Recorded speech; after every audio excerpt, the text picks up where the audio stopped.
नमस्कार मंडळी, तुम्हाला एक गोष्ट सांगायची. मी बघा आता पुरा पारला फिरले. ह्या 2 पिशव्या घेतल्यात फक्त. आणि अगोदर केवढा विचार, हे घ्यायचंय ते घ्यायचंय, ते घ्यायचंय ते घ्यायचंय.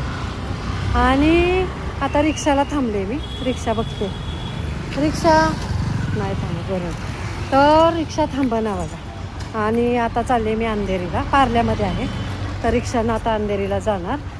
आणि किती विचार केला होता, काय काय घ्यायचं, हे घ्यायचं ते घ्यायचं. फक्त 2 पिशव्या आणि 2 स्कार्फ घेतले, बस एवढंच घेतलं मी. आणि सगळ्या गोष्टी आहेत ना, जिथं राहणार ना, मी राहते ना तिथंच खरेदी करणार. आता जाणार आणि उतरणार रिक्षातून आणि जिथं राहते ना तिथंच खरेदी करणार.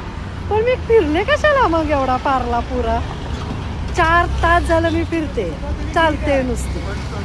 आणि काहीच नाही. 2 पिशव्या 2 स्कार्फ घेतले फक्त. आता तुम्हीच सांगा काय करायचं. आणि सगळं तर आमच्या इथे मिळतं आणि तिथूनच जाताना आता उतरून घेऊन जातो.